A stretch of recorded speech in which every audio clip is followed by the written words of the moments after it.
नमस्कार, आप सुन रहे हैं आईटीएम न्यूज। मैं हूं सुरभि घोष। आज की खबरों में ग्वालियर की नदियों के बारे में चर्चा करेंगे। शहर की सुंदरता में चार चांद लगाती थी स्वर्ण रेखा नदी व वैशाली नदी। शहर की पिछली 2 पीढ़ियों ने ग्वालियर शहर की सुंदरता को देखा है। शहर के मध्य से स्वर्ण रेखा नदी व मुरार से वैशाली नदी निरंतर प्रवाह में थी।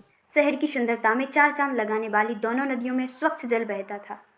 पानी भी कंचन की तरह साफ था। कोई भी व्यक्ति बेहिचक जल ग्रहण कर सकता था। ये दोनों नदियां नगर की सुंदरता को बढ़ाने के साथ साथ जीवनदायिनी भी मानी जाती थी। यह दोनों नदियां नगर की शोभा में चार चांद लगाने के साथ साथ जीवन का आधार भी मानी जाती थी, क्योंकि इन दोनों नदियों के कारण नगर का आंतरिक भूजल भी बढ़ता था। भीषण गर्मी में शहर को शीतलता प्रदान करती थी। हम लोग ही जिम्मेदार हैं इन नदियों की दुर्दशा के लिए। शहर के मध्य से निकलने वाली वैशाली नदी की दुर्दशा के लिए हम लोग ही जिम्मेदार हैं, क्योंकि इसके किनारों पर हम लोगों ने ही कब्जा करके घर, कॉलोनी व मोहल्ले विकसित कर लिए हैं और बिगर भविष्य की चिंता किए इन नदियों से घर से निकलने वाले दूषित सीवर व गंदे पानी की पाइपलाइन जोड़कर गंदा कर दिया है। आज इन नदियों के पास गुजरने पर शीतलता एहसास होने की बजाय बदबू से हम लोग अपनी नाक बंद करने के लिए मजबूर होते हैं।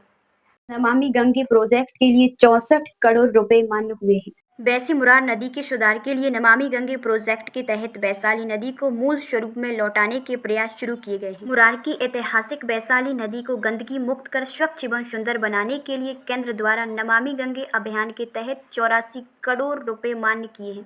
लेकिन 1 वर्ष बीत गया है, मानसून दस्तक देने वाला है, जल संरक्षण के लिए अब तक कोई प्रयास नहीं किए गए हैं। आइए अब हम ग्वालियर की स्वर्ण रेखा नदी पर बातचीत करते हैं। ग्वालियर में स्वर्ण रेखा नदी के जीवन पर संकट।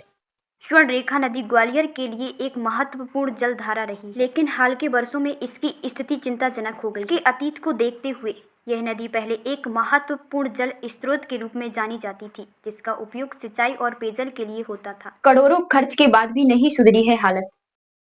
करोड़ों रुपए की लागत से भी नदी में सुधार नहीं आ इन्हीं पा खबरों रहा के है। साथ आपसे विदा लेते हैं। धन्यवाद।